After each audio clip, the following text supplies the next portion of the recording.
A paz do Senhor Jesus, meus amados irmãos. Estamos iniciando hoje este novo trimestre Betel Dominical. Betel Dominical, revista da Escola Bíblica Dominical das Assembleias de Deus, Ministério de Madureira, Nação Madureira. Salmos, uma referência para a vida de adoração e oração do cristão. É o assunto que estaremos abordando, e a lição que estarei abordando com todos vocês hoje, Salmos, um guia devocional para o cristão. Esta revista de Escola Bíblica Dominical, o articulista é o pastor Adriel Gonçalves do Nascimento, segundo vice-presidente da Assembleia de Deus, Ministério de Madureira de Uberlândia, Minas Gerais, bacharel em Teologia, advogado tributarista, pós-graduado em Direito Tributário e Planejamento Tributário pelo Instituto Brasileiro de Estudos Tributários, pós-graduado em Direito Empresarial pela Universidade Federal de Uberlândia, bacharel em Direito pela Universidade Federal de Uberlândia, articulista e conferencista. Então, esse trimestre estaremos estudando sobre Salmos na nossa Betel Dominical. Salmos, um guia devocional para o cristão, lição de hoje, 5 de abril de 2020, primeira lição. O textuário diz: cantai louvores ao Senhor com a harpa e a voz do canto. Salmo de número 98, verso 5. Verdade prática ou aplicada. O livro de Salmos muito contribui para a vida de adoração e oração do discípulo de Cristo.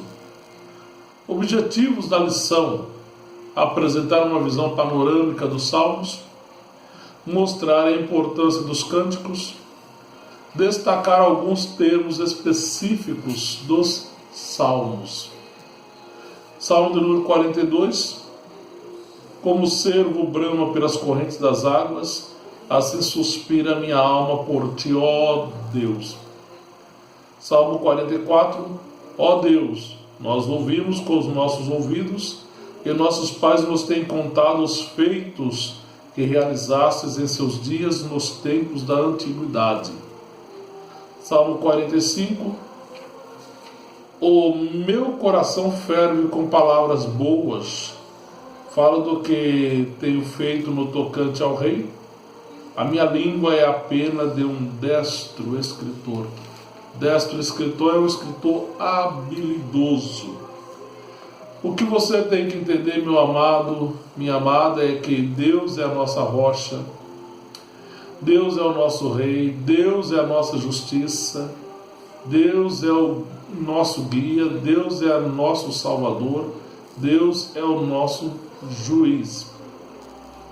Você dá a oportunidade de leituras complementares, como Salmo 42, Salmo 44, Salmo 45, Salmo 48, Salmo 49 e Salmo 98, para o teu elevo espiritual, crescimento bíblico e teológico. Alguns motivos de oração, e o motivo de oração que é apresentado: ore para que possamos compreender corretamente a palavra de Deus. E nós precisamos, meus amados irmãos, conhecer a palavra de Deus, para não cair nos engodos que é apresentado por aí afora, pessoas distorcendo a palavra de Deus. No esboço dessa lição nós temos como aula introdutória, primeiro, título, divisão do livro e autores, principais características do livro, esclarecimento de algumas expressões e conclusão, fazendo o fechamento desta homilia. A introdução diz: é provável que a maioria dos cristãos tenha recorrido ao livro de Salmos em algum momento da sua vida, seja de angústia ou de alegria. A igreja tem se valido dos seus ensinamentos portanto é necessário conhecê-lo. Isso todos nós, em algum momento da nossa vida, atravessando um momento difícil, principalmente como os dos dias atuais, nós recorremos à palavra de Deus para extrair principalmente os salmos, que são maravilhosos, e iremos aprender muito nessa aula sobre este livro maravilhoso. Então o primeiro tópico ele é dividido com 3 subtópicos: título, divisão do livro e autores. Neste tópico analisaremos o título, a divisão e os prováveis autores do livro de Salmos. Observe que a palavra de Deus no Salmo de número 95, verso 6 diz: ó, vinde, adoremos, nos prostremos, ajoelhemos diante do Senhor que nos criou. Então o louvor faz parte da vida do cristão.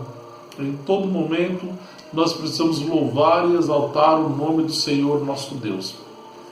O título diz: a palavra Tehillim em hebraico significa louvor, e por isso podemos traduzi-lo como o livro dos louvores. Tehillim é o livro dos Salmos. Trata-se de composições métricas, o hinário de Israel. Conforme descreve Matthew Henry, embora cantar seja bem a voz da alegria, a intenção das canções é de uma latitude muito maior, auxiliar a memória, expressar e incentivar todos os outros afetos, bem como a alegria.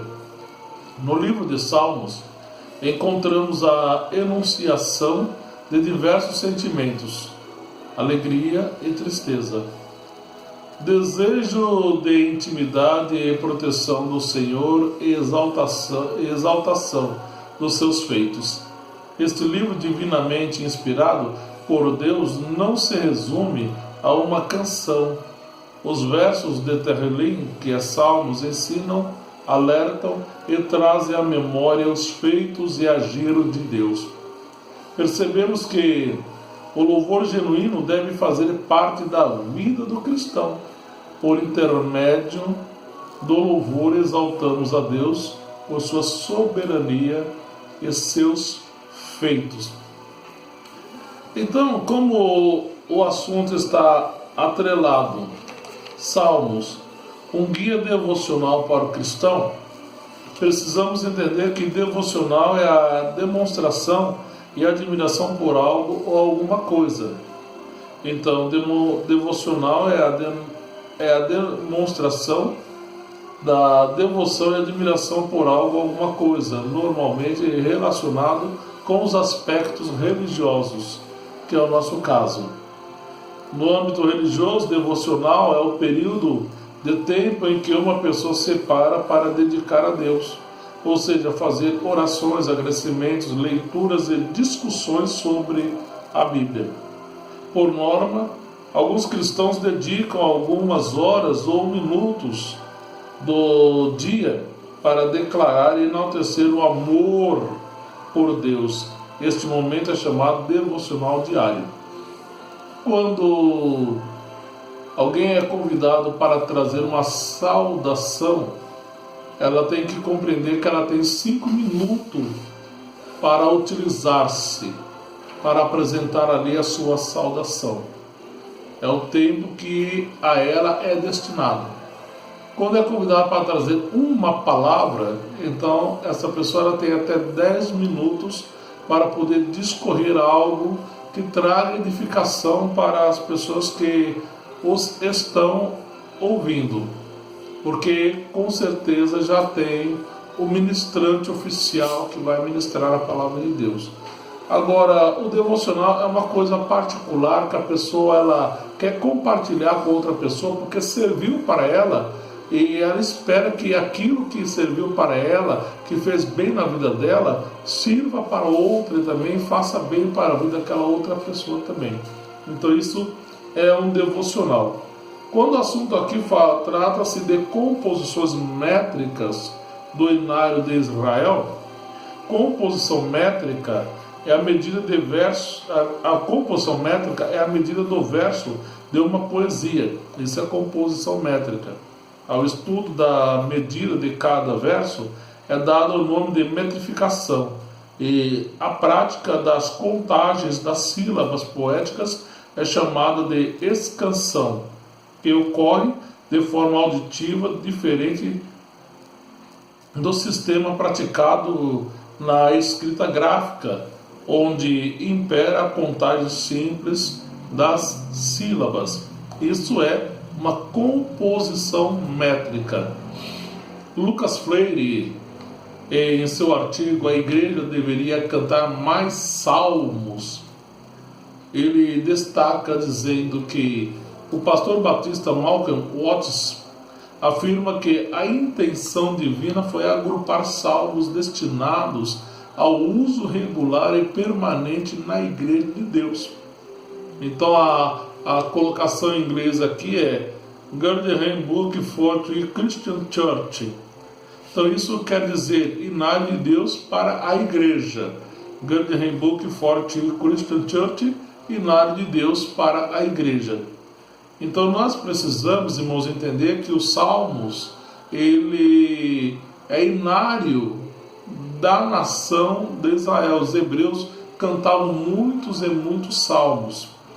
Os escritores Esdras Bento e Reginaldo Leandro apontam como propósito do livro dos Salmos 3 pontos fundamentais. Primeiro, revelar o espírito de devoção do povo de Deus por meio de vários acontecimentos e incidentes ocorridos. Segundo, divulgar as profecias messiânicas, cujo cumprimento aos judeus tanto aguardavam. E terceiro, convidar outros povos a se unirem aos seus filhos da promessa a fim de juntos prestarem culto ao Senhor. Quando você lê o texto que está em João capítulo 1, versículo 11, está escrito: veio para os que eram seus e os seus não receberam. Versículo 12, mas a todos quanto o receberam, deu-lhes o direito de serem feitos filhos de Deus, a saber os que creem no seu nome. Então compreenda que Deus cortou o galho de uma oliveira e enxertou um jambuzerro, uma parra brava, nação gentílica, e deu direito à nação gentílica também no processo da salvação, uma vez que o povo judeu havia rejeitado o Messias quando ele nasceu e veio a essa terra. E eles o aguardam ainda, mas Deus tem um tratar todo especial com a nação de Israel. Agora, voltando aqui para a nossa conotação, nós temos a divisão do livro. É comum considerar a divisão do livro de Salmos em 5 livros, que começam respectivamente com Salmo 1, 42, 73, 90 e 107. David Howard Jr. destaca uma interessante observação feita por Gerald Wilson sobre o livro começar com um salmo que exalta a relevância da meditação na palavra, que no caso é o salmo de número 1, que diz no verso 2: antes ter o seu prazer na lei do Senhor, e na sua lei medita de dia e de noite, e encerrar com uma exortação a todos para louvar ao Senhor, que é o salmo de número 150. Assim a vida deve ser vivida, pautada na palavra de Deus e para a glória de Deus. Eu quero fazer lembrar que salmos não são capítulos, são ordens numéricas, ou seja, Salmos, número 46, verso 4, Salmo número 100, verso 3. Então, salmos não são capítulos, não podem ser chamados capítulos, porque são números e versos. John Bend comentou sobre a divisão em 5 sessões ou livros. Cada livro termina com uma doxologia acrescentada pelos compiladores. E o Salmo 150, evidentemente, é a doxologia do 5º livro e de todo o saltério. Na outra ponta, o Salmo número 1 provavelmente foi composto, ou ao menos agora funciona como uma introdução para a coleção inteira. Essa divisão em 5 partes pode ter sido a intenção de ser um eco ou um tributo aos 5 livros do Pentateuco, a base da revelação do Antigo Testamento. Então, quando nós paramos aqui para ver a sua divisão, nós entendemos que ela funciona assim. Primeiro livro, número 1 a 41. Segundo livro, número 42 a 72. Terceiro livro, número 73 a 89. Quarto livro, número 90 a 106. Quinto livro, número 107 ao 150. Fecha, então, a composição dos grupos de salmos, sendo que o primeiro grupo contém 41 livros, o segundo grupo, que começa de 42 a 72, tem 31 livros, o terceiro grupo, que começa do Salmo 73 e vai até 89, tem 17 livros, o quarto grupo, que começa do 90 ao 106, tem 17 livros. Então observe, e o quinto, que é do 107, 150, tem 44 livros. Então o primeiro tem 41 livros, o segundo 31, o terceiro 17, o quarto 17, o quinto tem 17 livros dentro de uma composição que se fecha o grupo dos Salmos. Agora, falando um pouquinho sobre os autógrafos, autores, é importante ressaltar que nem todo o Salmo é de autoria de Davi. E isso é importante observar, porque há muitas pessoas que pensam que Davi ele é autor de todos esses salmos. Não. Davi ele escreveu 73 salmos. Isso é aprovado por muitos dos nossos pais da igreja. E Davi escreveu 73 salmos. Asaf escreveu 12 salmos. Os filhos de Corá escreveram 9 salmos. Salomão escreveu 2 salmos. Etã escreveu um salmo. Emã escreveu um salmo. Moisés escreveu um salmo. Então nós entendemos assim que restam ainda 51 salmos no anonimato. A Bíblia de Estudo da Aplicação Pessoal diz que até Ezequias pode ter escrito salmos. O salmo de número 119, que contém 176 versos, possivelmente foi escrito pelo sacerdote Esdras. Agora, se nós pensarmos que o salmo de número 91 possa ser de Moisés, então Moisés automaticamente passou a escrever 2 salmos. E se nós pensarmos que Moisés escreveu 2 salmos, então restaríamos aí 50 salmos no anonimato, conforme a Bíblia de estudo teológico. A Bíblia de estudo teológico, a Bíblia bíblica de estudo teológico. É importante ressaltar que nem todo o salmo é de autoria de Davi, talvez por ser mais conhecido e atribuído a ele o maior número de salmos, 73 para alguns comentaristas. É que seja comum denominar salmos de Davi, porém, há salmos cuja autoria é desconhecida ou sem consenso entre os estudiosos, no caso 50 salmos, segundo a Bíblia da Escola Bíblica. Então foi o que eu coloquei aqui. Se nós vermos que provavelmente ele também foi autor do Salmo 91, então ele escreveu 2 salmos e não apenas um. 90 é dele, provavelmente escreveu o 92, então cairia para 50 salmos desconhecidos. Se nós não aceitarmos que ele escreveu o salmo de número 91, então cairá para 51 salmos desconhecidos. Agora, como os salmos de número 1, 2 e 10, dentre outros autores são Moisés, Salomão, Asaf, Emã, Etã, filhos de Corá. E os filhos de Corá aqui é aqueles lá que se levantaram contra Moisés, Corá, e todos eles foram consumidos pelo Senhor, mas os seus salmos perpetuaram. Assim o Espírito Santo inspirou e conduziu diferentes pessoas em diversos momentos para registrar que, independente do contexto e época, o Senhor Deus é digno de adoração em todo tempo e dele somos dependentes. Tanto eu e você dependemos única e exclusivamente do Senhor. A Bíblia King James, a primeira coletânea pré-exílica de salmos, foi organizada na época de Davi, quando a liturgia do culto a Javé começava a tomar forma. Outros foram compostos durante o exílio. Foram os mestres e servos pós-exílicos do templo, entretanto, que completaram e concluíram a coletânea final de 150 salmos. Começou com Moisés, 1440 anos antes de Jesus Cristo, e ele teve seu término em 586 a.C., lá no exílio. E conforme nós vimos aqui, foram os mestres e servos pós-exílicos do templo, entretanto, que completaram e concluíram a coletânea final de 150 salmos. Então, meus amados irmãos, o livro de Salmos ensina, alerta e traz à memória os feitos e agir de Deus.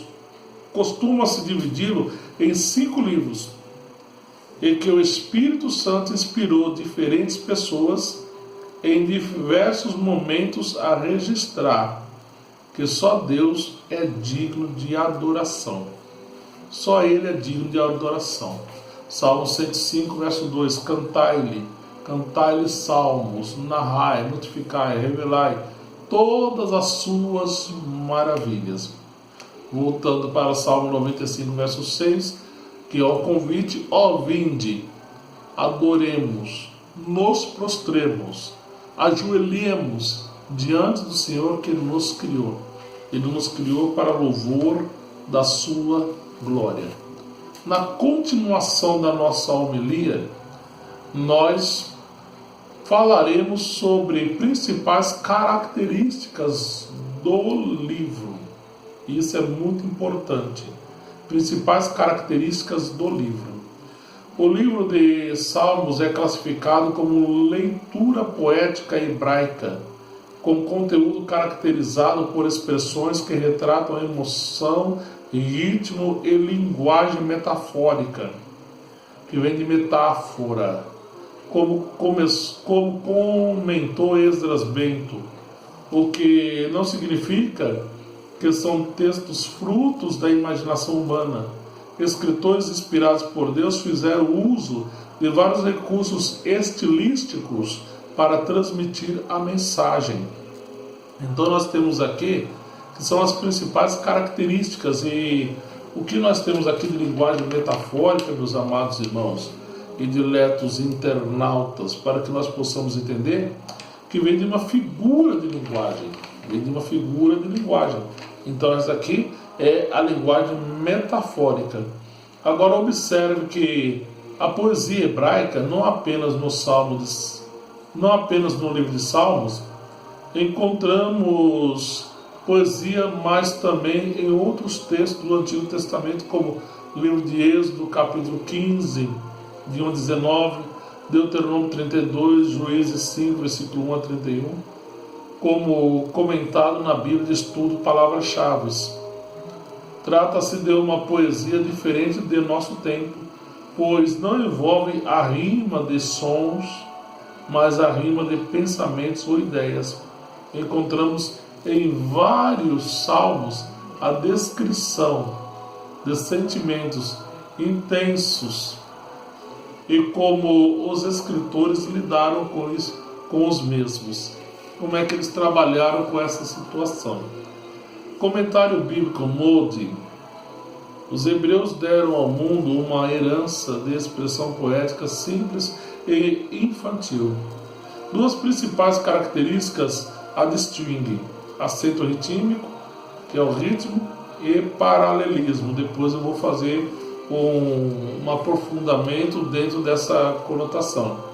Ainda sobre as principais características do livro de Salmos, segundo Derek Kidner, a poesia hebraica, pela sua flexibilidade de forma, se prestava bem para este emprego generalizado. Um ditado proverbial, um enigma, um apelo de um orador, uma oração, ações de graças. Só para mencionar uma das poucas variedades de expressão falada e escrita, todas essas podiam passar para os ritmos poéticos quase sem esforço, porque a sua métrica não era parcelada em pés ou em arranjos pré-determinados de sílabas fortes ou fracas. Então observamos aqui que aqui vem a poesia relacionada ao livro dos Salmos.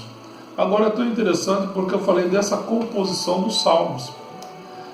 Na primeira composição, que vai do primeiro livro, de 1 a 41, temos como principais temas: como vencer nos tempos de crise,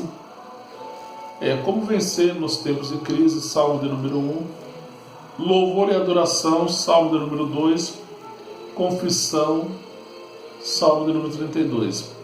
Na segunda composição, o grupo de salmos, que vai de 42 a 72, que engloba 31 livros, nós temos como orar com fé, apresentado no Salmo de número 42. Segundo, louvor e adoração, Salmo de número 47 e 50. Terceiro, entrega dos adversários a Deus, Salmo de número 58 e Salmo de número 59. Nós não podemos nos vingar nós mesmos e nem desejar o mal dos outros. Jesus Cristo, ele declarou: se o vosso inimigo tem fome, dai-lhe de comer; se tem sede, dai-lhe de beber. Observe, o próprio Senhor declarou que nós não podemos pagar o mal com o mal, mas pagar o mal com o bem. E isso é a vida da igreja. A terceira composição do livro de Salmos, que começa com o número 73 e vai até o número 89, que engloba 17 livros, nós temos como orar com fé diante de aflições nacionais. E nós estamos passando momentos difíceis também em nosso país, aflições nacionais que estão envolvendo não somente a República Federativa do Brasil, mas nós vemos as demais nações enfrentar a mesma situação. Isso é retratado no Salmo 78 ao Salmo de número 89. Segundo, o amor de Deus por seu templo, Salmo 84 e Salmo 87 apresenta o amor de Deus por seu templo. No quarto grupo dos Salmos, ele envolve do número 90 ao 106, com 17 livros. Neste quarto grupo dos Salmos, nós aprendemos como ter força para vencer as crises, Salmo 90 a 106. Segundo, cultivar uma fé inabalável, Salmo 90, Salmo 91 e Salmo 94. Terceiro, a justiça e a misericórdia de Deus, retratado no Salmo 101. Então observe que nós encontramos a justiça plena de Deus relacionado à equidade. Equidade é apresentado 476 vezes na Bíblia, falando da justiça plena de Deus. Mas também apresenta misericórdia, e a palavra misericórdia ela vem de miséria e córdia, ou seja, aquilo que Deus não nos dá, o que humanamente falando nós mereceríamos, que seria a condenação. Então ele apresenta a graça atrelada na pessoa de Jesus Cristo, que é o charis, é o favor e mercê de Deus para conosco. E no quinto grupo de salmos, que começa com 107 e vai até o 150, são 44 livros dentro desse grupo. Nós temos como ter força para vencer as crises. Também nós temos essa citação exposta do Salmo 107 ao Salmo 150. Segundo, esperar pelo socorro do Altíssimo, Salmo 129 a 137. E terceiro, analisando o amor leal a Deus, apresenta o Salmo de número 122. Então vale aí, meu amado, você pegar a Bíblia Sagrada e ler os Salmos, estudar os Salmos. Você vai trazer para dentro da sua vida, para dentro do teu coração, paz, tranquilidade, confiança na palavra de Deus, confiança no Deus dessa palavra, e fazer como o salmista declara no Salmo 20, verso 7, uns confiam em carros, outros em cavalos, mas nós faremos menção do nome do Senhor nosso Deus. Então compreenda que quando você se debruça para extrair da palavra de Deus alimento para a sua alma, você se fortalece e enriquece. Amém? Faça isso na sua vida e cresça na graça e cresça no conhecimento. Então vamos observar aqui, porque eu falei um pouquinho sobre os autores. Eu deixei bem claro que Davi